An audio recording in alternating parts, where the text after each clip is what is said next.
یہاں سے اب آخری گروپ شروع ہو رہا ہے. آخری منزل تو سورہ قاف سے شروع ہوئی تھی.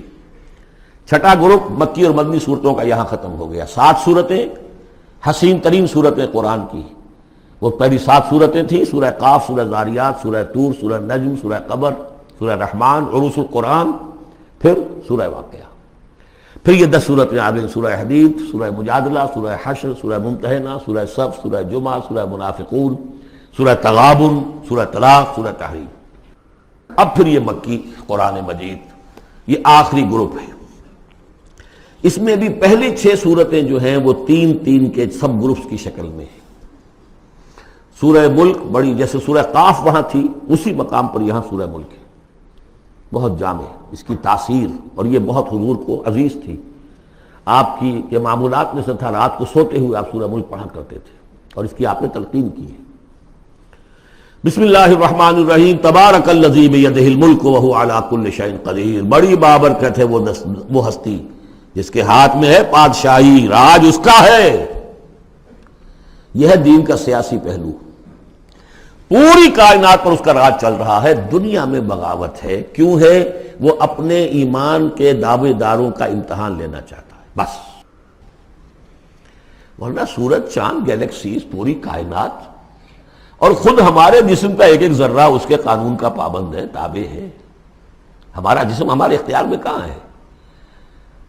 میں تنگ آ جاتا ہوں، 2 دن ہوتے ہیں یہاں سے تو طبیعت خراب ہو جاتی ہے، جب تک کہ میں وقت لگتا ہے کینچی لے کر بیٹھتا ہوں. اگر میں چاہوں کہ یہاں بال نہ آئے، میرا جسم ہے، میرا تو اختیار نہیں، وہ تو آئیں گے.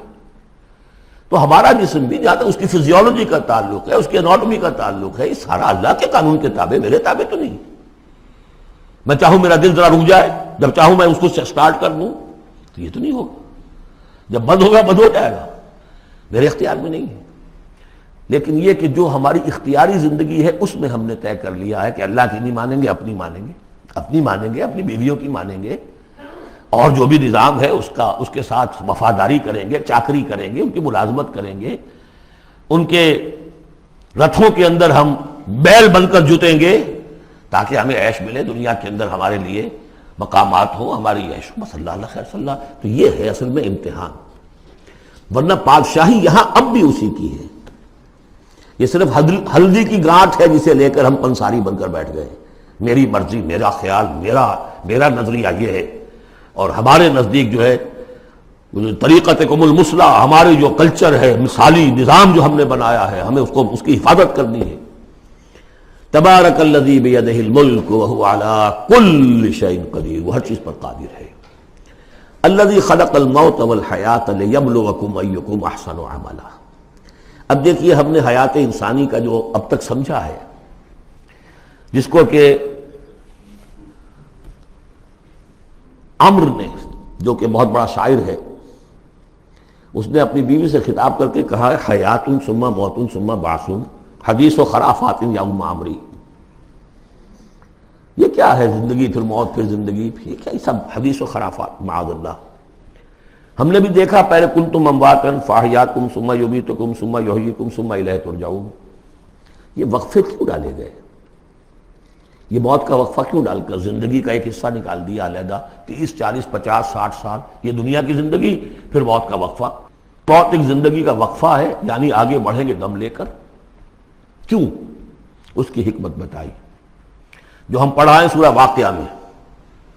قدرنا بینکم الموت، تمہاری ہی زندگی کا تسلسل ہے جس میں ہم نے ایک وقفہ موت کا ڈال دیا ہے. حیات لیبلوکم ایکم احسن عملا. یہ جو چنک علیحدہ کیا ہے یہ اس لیے کہ تمہاری آزمائش ہو، امتحان ہو، تمہیں جانچا جائے. وہ 3 گھنٹے کا امتحان ہوتا تھا جو دیتے تھے تم کبھی اسکولوں میں، اب یہ 30 برس کا سمجھ. اور واقعی 30 برس ہی ہوتے ہیں آدمی کے پاس. پہلی زندگی کے 20 25 برس ویسے گزر گئے، شعوری ابھی نہیں ہے. اور پھر ایک خاص عمر کے بعد جو ہے اعضاء ڈھیلے پڑ گئے، اور پھر یہ کہ لا یعلم من بعد علم شیئا. 30 نہیں ہوں گے 40 مل جائیں گے آدمی کو. کام تو یہی ہوتا اس کی زندگی کا. لیکن اس لیے ہے لیبلوکم ایکم احسن عملا، تاکہ تمہیں جانچے پرکھے دیکھے تم میں سے کون ہے اچھے عمل کرنے والا. اب دیکھیے علامہ اقبال کی جو نظم ہے زندگی کے موضوع پر، واقعہ یہ ہے کہ بہت چوٹی کی چیز ہے، بہت عمدہ چیز. تو اسے پیمانہ امروز فردا سے نہ ناپ، جاویداں پہم دواں ہر دم جواں ہے زندگی۔ قلزم ہستی سے تو ابھرا ہے مانند حباب، جیسے سمندر میں ایک بلبلا سا ہوتا ہے، کتنی زندگی ہوتی ہے بلبلے کی۔ قلزم ہستی سے تو ابھرا ہے مانند حباب، اس زیاں خانے میں تیرا امتحان ہے زندگی۔ خلق الموت والحیات لیبلوکم ایکم احسن عملا، ہے کبھی جان اور کبھی تسلیم جان ہے زندگی۔ کبھی زندگی جان سے مترادف ہے، عبارت ہے، کبھی جان دینا اصل زندگی ہے۔ وَلَا تَقُولُوا لِمَنْ يُقْتَلُ فِي سَبِيلِ اللَّهِ أَمْوَاتٌ بَلْ أَحْيَاءٌ وَلَكِنْ لَا تَشْعُرُونَ، ہے کبھی جان اور کبھی تسلیم جان ہے زندگی۔ اصل زندگی جو ہے وہ جان دے دینے سے حاصل ہوتی ہے۔ الذی خلق سبع سماوات طباقا، وہ اللہ کی جس نے بنائے 7 آسمان ایک دوسرے کے اوپر۔ آیات متشابہات میں سے ہے۔ ما تری فی خلق الرحمن من تفاوت، تم نہیں دیکھ پاؤ گے اللہ کی تخلیق میں کہیں کوئی فرق۔ اتنا محکم نظام ہے، اتنا محکم نظام۔ کیا کسی سائنسدان نے آج تک یہ بھی کہا کہ تخلیق میں یہاں نقص ہے؟ کسی نے کہا؟ زوالوجی کی فیلڈ میں یا باٹنی کی فیلڈ میں یا کسی اور فیلڈ میں، جیولوجی کی فیلڈ میں، ایسٹرونومی کی، کسی نے کہا ہے؟ ما تری فی خلق الرحمن من تفاوت فارجع البصر هل تری من فطور، پھر ذرا دوبارہ لوٹا لو اپنی نگاہ، دیکھ لو، ہر میدان میں دیکھ لو، کہیں تمہیں کوئی رکھنا نظر آتا ہے؟ اگر یہ تخلیق کامل ہے تو کامل حقیقت میں کون ہے؟ اس کا خالق، اس کا باری، اس کا مصور، بس یہ نظر نہیں آتا۔ سائنسدان سب کچھ دیکھ رہے ہیں، ڈھونڈنے والا ستاروں کی گزرگاہوں کا اپنے افکار کی دنیا میں سفر کر نہ سکا۔ بڑے بڑے صاحب بصیرت اور بڑے بڑے عقل مند اپنی ناک تلے کے پتھر سے ٹھوکر کھاتے ہیں، دیکھ رہے ہیں ٹیلیسکوپ سے ٹھوکر کھا رہے ہیں وہاں جو سامنے پتھر پڑا ہوا ہے اس سے۔ یہ ہو رہا ہے آج ہمارے ساتھ۔ سپر جیل کا بسرا کر رہے ہیں، پھر لوٹاؤ ذرا اپنی نگاہ کو 2 مرتبہ اور۔ ینقلب الیک البصر خاسئا وہو حسیر، تمہاری نگاہ تھک ہار کر لوٹ آئے گی، تمہیں ہماری تخلیق میں کہیں کوئی رکھنا، کوئی دراڑ نظر نہیں آئے گی۔ وَلَقَدْ زَيَّنَّا السَّمَاءَ الدُّنْيَا بِمَصَابِيحَ وَجَعَلْنَاهَا رُجُومًا لِلشَّيَاطِينَ وَأَعْتَدْنَا لَهُمْ عَذَابَ السَّعِيرِ، اور ہم نے سب سے قریبی آسمان کو سجا دیا ہے چراغوں سے، یعنی زمین سے جو قریب ترین آسمان ہے، پہلا آسمان، اور ان چراغوں کو ہم نے بنا دیا ہے رجوما للشیاطین، شیاطین جن جو ہیں وہ جو کوشش کرتے ہیں اس سے باہر نکل کر، اور وہ چاہتے ہیں کہ کچھ خبریں جو ہیں وہ فرشتوں سے چرا کر لے آئیں، تو ان کو کھدیڑنے کے لیے، ان کو اوپر سنگ باری کے لیے ہم نے یہ میزائلز رکھے ہوئے ہیں۔ وَأَعْتَدْنَا لَهُمْ عَذَابَ السَّعِيرِ، اور ان کے لیے ہم نے تیار کر رکھا ہے جلا دینے والا عذاب۔ وَلِلَّذِينَ كَفَرُوا بِرَبِّهِمْ، اور جو لوگ اللہ کا، اپنے رب کا کفر کریں، چاہے وہ انسان ہو چاہے جنات ہوں، ان کے لیے ہے عذاب جہنم، جہنم کا عذاب، وبئس المصیر، اور وہ بہت ہی برا ٹھکانہ ہے۔ اذا القوا فیہا سمعوا لہا شہیقا وہی تفور، جب وہ اس میں جھونکے جائیں گے تو سنیں گے کہ وہ دھاڑ رہی ہوگی، اچھل کود رہی ہوگی، اس کا جوش و خروش ہوگا، جو سورہ قاف میں ہم نے پڑھا تھا کہ ہم اس سے پوچھیں گے حل امتلأت وتقول حل من مزید، وہ اور چاہے گی۔ جیسے کوئی بھوکا بھیڑیا ہو یا بھوکا شیر ہو اور اس کے آگے کوئی شکار ڈالا جائے تو جس طریقے سے وہ اس پر غرا کر آئے گا، تکاد تمیز من الغیظ، قریب ہوگا کہ وہ اپنے غصے سے پھٹ جائے۔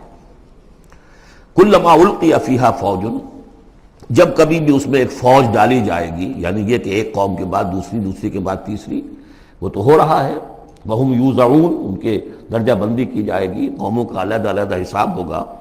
سألہم خزنتہا، تو جو جہنم کے داروغہ ہیں وہ ان سے کہیں گے الم یاتکم نذیر، کیا آپ کے پاس کوئی خبردار کرنے والے نہیں آیا؟ قالوا بلا، وہ کہیں گے آیا تھا، کیوں نہیں؟ قد جاءنا نذیر، ہمارے پاس خبردار کرنے والا آیا، فکذبنا، ہم نے انہیں جھٹلا دیا تھا۔ وقلنا ما نزل اللہ من شیء، اور ہم نے کہا کوئی شے نہیں اتاری اللہ نے، یہ تم خام خواہ کہہ رہے ہو کہ تم پر کوئی قرآن اترا ہے یا تورات اتری ہے۔ ان انتم الا فی ضلال کبیر، ہم نے اس سے بھی بڑھ کر کہا کہ تم تو خود کسی گمراہی میں ہو، کھلی گمراہی میں مبتلا ہو گئے ہو، تمہیں کوئی آسیب آ گیا ہے یا کچھ اور ہو گیا ہے۔ وقالوا لو كنا نسمع او نعقل، اور انہوں نے کہا یا وہ کہیں گے کہ اگر ہم سنتے اور سوچتے، غور کرتے، عقل سے کام لیتے، ما کنا فی اصحاب السعیر، تو ہم نہ ہوتے اس جہنم والوں میں سے۔ فاعترفوا بذنبہم، پس انہوں نے اپنے اصل گناہ کا اعتراف کر لیا۔ یہ بہت اہم مقام ہے۔ اصل گناہ کیا تھا کہ ہم نے ان کی بات سنی نہیں، سنی تو انسنی کر دی، اس پر غور نہیں کیا۔ اس لیے کہ ہم یہ آج پڑھ چکے ہیں، ان السمع والبصر والفؤاد کل اولئک کان عنہ مسئولا۔ اللہ نے تمہیں یہ فیکلٹیز دی ہیں تو اس لیے کہ استعمال کرو۔ ہم نے بند کر کے رکھ چھوڑی ہے۔ ہماری ریت ہے، ہماری آباء و اجداد کی رسمیں ہیں، ہماری برادری کے یہ رواج ہیں، ہم اتنے عرصے سے ایک جماعت میں ہیں، اس جماعت کا یہ چلن ہے، جو بھی ہے، اس فرقے میں ہے، اس فرقے کا یہ معاملہ ہے۔ یہ ساری چیزیں جو ہے کہ نہ سوچنا، نہ غور کرنا، نہ سننا۔ فاعترفوا بذنبہم، اصل گناہ یہ ہے ان کا۔ فسحقا لاصحاب السعیر، تو اب دفع ہو جائیں یہ، دھکارے جائیں یہ لوگ کہ جو جہنمی ہیں۔ اس کے برعکس ان الذین یخشون ربہم بالغیب، وہ لوگ کہ جو اپنے رب سے ڈرتے رہے غیب میں، لہم مغفرۃ واجر کبیر، ان کے لیے مغفرت بھی ہے اور بہت بڑا اجر بھی ہے۔ واسروا قولکم او اجہروا بہ، اور دیکھو چاہے تم اپنے قول کو چھپا کر بیان کرو یا بلند آوازی سے بیان کرو۔ انہ علیم بذات الصدور، وہ تو اس سے بھی واقف ہے جو تمہارے سینوں کے اندر مضمر ہے اور پنہاں ہے۔ الا یعلم من خلق، بڑی اہم آیت ہے یہ وہ حصے ہیں قرآن کے یہ کہ جن کو اس طریقے سے ازبر ہونا چاہیے اگر بات کرنا چاہتے ہیں، آپ دین کی وہ خدمت کرنا چاہتے ہیں۔ کیا وہی نہ جانے گا جس نے پیدا کیا؟ ایک ایسی بات ہے کہ جس کا کوئی انکار کر ہی نہیں سکتا۔ گھڑی بنانے والے کو تو معلوم ہے میں نے اس میں کیا کیا پرزے رکھے ہوئے ہیں، مجھے نہیں معلوم، میں اس کا استعمال تو کر رہا ہوں، مجھے بتا دیا یہ بٹن دبا دیں یہ آن ہو جائے گا، لیکن یہ کہ جس نے بنایا ہے کیا اس سے چھپی ہوئی کوئی چیز ہے؟ الا یعلم من خلق وهو اللطیف الخبیر، اور وہ تو بہت باریک بین ہے، ہر شے کی خبر رکھتا ہے۔ هو الذی جعل لکم الارض ذلولا، اسی نے تمہارے لیے زمین کو بنا دیا ہے پست، تابع حکم، تمہارے قدموں میں بچھی ہوئی ہے غریب، جتنا چاہتے ہو اس کو تو رونگتے ہو، پامال کرتے ہو۔ فمشوا فی مناکبہا، چلو پھرو اس کے کندھوں کے مابین، گویا کہ یہ بھی کوئی بہت بڑا ہاتھی ہو، اس کے کندھوں کے مابین اتنی جگہ ہے، چل پھر رہے ہیں۔ جیسے چیونٹی کسی ہاتھی کے کندھوں کے درمیان چل رہی ہو تو وہ تو سمجھتی ہوگی کہ فٹ بال کا میچ کھیلنے کی جگہ مجھے مل گئی ہے۔ تو یہی حال ہمارا ہے، ہم جسے بہت وسیع سمجھتے ہیں کیا وہ کچھ بھی نہیں۔ فمشوا فی مناکبہا وکلوا من رزقہ، اور اسی کے رزق میں سے کھاؤ پیو، اسی زمین میں سے تمہارا رزق بھی برآمد ہو جائے گا۔ وإلیہ النشور، یہ یاد رکھو کہ پھر اللہ ہی کی طرف اٹھ جانا ہے، یہ اٹھنا ہے۔ آمنتم من فی السماء ان یخسف بکم الارض فاذا ہی تمور، کیا تمہیں کوئی خوف نہیں رہا؟ بالکل تم نچنت ہو گئے ہو اس آسمان والے سے جو آسمان میں ہے کہ وہ کہیں تمہیں زمین میں خسف نہ کر دے، دھسا نہ دے، فاذا ہی تمور، جبکہ وہ لرزے، زلزلہ آئے، شق ہو جائے اور تم چلے جاؤ۔ ام امنتم من فی السماء ان یرسل علیکم حاصبا، کیا تمہیں کوئی ڈر نہیں رہا کہ اللہ تعالیٰ جو ہے وہ آسمان والا تم پر بھیج دے کوئی ایسا جھکڑ تیز آندھی جس میں پتھر چلے آ رہے ہیں، جو بلٹس کا کام کرے اور میزائلز کا کام کرے۔ فَسَتَعْلَمُونَ كَيْفَ النَّذِيرُ، پھر تمہیں معلوم ہو جائے گا کہ میرا خبردار کرنا کیسا تھا، کیا اس کا نتیجہ تھا۔ وَلَقَدْ كَذَّبَ الَّذِينَ مِن قَبْلِهِمْ، اور یقیناً جو ان سے پہلے تھے انہوں نے بھی جھٹلایا تھا۔ فَكَيْفَ كَانَ النَّكِيرُ، تو کیسا ہوا میرا ان کو پکڑنا اور میرا عذاب۔ اَوَلَمْ يَرَوْا إِلَى الطَّيْرِ فَوْقَهُمْ، کیا یہ دیکھتے نہیں پرندوں کو جو ان کے اوپر ہے؟ صافات ویقبضن، کبھی انہوں نے اپنے پر پھیلائے ہوتے ہیں، کبھی ان کو سکیڑ لیتے ہیں۔ ما یمسکہن الا الرحمن، نہیں روکے ہوئے انہیں اس فضا کے اندر مگر رحمان۔ انہ بکل شیء بصیر، یقیناً وہ ہر چیز کو دیکھ رہا ہے۔ یعنی جو قانون طبیعی ہے جس کے تحت وہ چل رہا ہے وہ تو اللہ کا بنایا ہوا ہے۔ امن ھذا الذی هو جند لکم ینصرکم من دون الرحمن، بھلا وہ کون ہے جو تمہارا لشکر بن جائے اور تمہاری مدد کرے رحمان کے مقابلے میں؟ ان الکافرون الا فی غرور، نہیں ہے یہ کافر مگر دھوکے میں آ گئے، بہکاوے میں آ گئے۔ امن ھذا الذی یرزقکم من امسک رزقہ، پھر بھلا کون ہے وہ جو تمہیں رزق دے سکے اگر اللہ اپنے رزق کے خزانوں کو روک لے؟ بل لجوا فی عتو ونفور، نہیں، یہ لوگ اپنی شرارت میں اور نفرت میں بہت آگے بڑھ گئے۔ افمن یمشی مکبا، یہ آیت بہت اہم ہے حکمت قرآن کے اعتبار سے، فلسفے کے اعتبار سے۔ افمن یمشی مکبا علی وجہہ اہدی امن یمشی سویا علی صراط مستقیم، دو انسانوں کا تصور کرو، ایک شخص وہ ہے کہ جو اوندھے منہ پیٹ کے بل گھسٹ رہا ہے، ایک وہ جو سیدھا کھڑا ہے، سیدھے راستے پر چل رہا ہے۔ کون ہوگا زیادہ ہدایت پر؟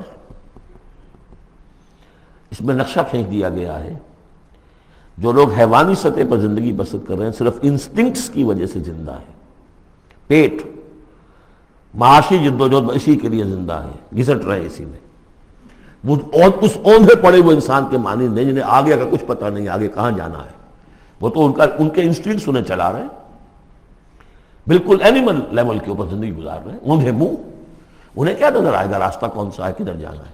ایک شخص کھڑا ہے سیدھا، اپنی منزل اس نے معین کر لی ہے۔ یہ بالکل وہی فلسفہ ہے جو سورہ حج میں آ چکا ہے۔ انسان حقیقت میں وہی انسان ہے جس نے اپنا کوئی آدرش، کوئی نصب العین، کوئی مقصد، کوئی آئیڈیل زندگی میں بغیر کسی نصب العین کی زندگی گزار رہا ہے۔ ہی از این اینیمل، اولئک کالانعام بل ھم اضل۔ حیوانات جو ہیں یہ چوپائے، ان کی زندگی کا کوئی مقصد نہیں ہے، وہ تو اللہ نے ہمارے کام کے لیے پیدا کر دی۔ آپ لوگ کاٹوں گوشت کھائیں اور ان کی چمڑوں سے جوتیاں بنائیں اور جی رہے وہ خالص انسٹنکٹس کے اوپر، ان کی جبلتیں ہیں، صرف جبلت کے تحت ہیں۔ انسان صرف حیوان نہیں ہے، اس میں کچھ اور ہے، اور اس کے لیے کوئی آئیڈیل۔ ضعف الطالب والمطلوب، جتنا اونچا آئیڈیل ہوگا اتنا ہی اونچا انسان جائے گا، لیکن جس کا کوئی سرے سے آئیڈیل نہیں وہ نرا حیوان ہے۔ آخر چوپائے بھی تو اسی طرح چلتے ہیں نا۔ افمن یمشی مکبا علی وجہہ اہدی امن یمشی سویا علی صراط مستقیم، سیدھا راستہ اور اس کی منزل معین ہے، مجھے ادھر جانا ہے۔ دنیا میں ہماری منزل اقامت دین، حقیقت میں زندگی کی منزل آخرت، رضائے الہی کا حصول۔ قل هو الذی انشأکم وجعل لکم السمع والابصار والافئدہ، کہہ دیجئے وہی ہے جس نے تمہیں انشاء، اٹھانا، تمہیں بنایا، بڑھایا، وجعل لکم السمع والابصار والافئدہ، تمہیں کان دیے، آنکھیں دی اور دل دیے یا عقل دی۔ عام طور پر قرآن میں سمع پہلے کیوں آتا ہے اور بصار بعد میں کیوں آتا ہے؟ انسانی علم کا جب آپ جائزہ لیں گے تو اس میں پہلا حصہ ہوتا ہے جو پہلی نسلوں نے علم حاصل کیا ہوا ہے، اس کو آپ اخذ کرتے ہیں اپنی سماعت سے۔ آپ سنتے ہیں، کلاس میں لیکچر ہو رہا ہے، پروفیسر لیکچر دے رہا ہے، جو کچھ ہوا ہے پہلے وہ آپ نے پچھلی نسلوں کا جو بھی ذخیرہ معلومات ہے وہ جمع کیا، اب آپ نے آبزرو کیا، کچھ اور معلومات حاصل کی، کچھ نئی حقیقتیں آپ پر منکشف ہوئیں، اور پھر آپ نے اس کو جوڑا، ایک قدم آگے گئے۔ ان السمع والبصر والفؤاد کل اولئک کان عنہ مسئولا قلیلا ما تشکرون، بہت کم ہی شکر ہے جو تم کرتے ہو۔ قل هو الذی ذراکم فی الارض والیہ تحشرون، کہہ دیجئے اسی نے تمہیں پھیلا دیا ہے زمین میں اور اسی کی طرف تم اکٹھے کر دیے جاؤ گے، جمع کر دیے جاؤ گے۔ وَيَقُولُونَ مَتَىٰ هَٰذَا الْوَعْدُ إِن كُنتُمْ صَادِقِينَ، وہ کہتے کب ہوگا یہ وعدہ، کب پورا ہوگا، اگر تم سچے ہو تو بتاؤ۔ قُلْ إِنَّمَا الْعِلْمُ عِندَ اللَّهِ، کہہ دیجئے کہ اس کا علم اللہ کے پاس ہے۔ آخرت کب آئے گی؟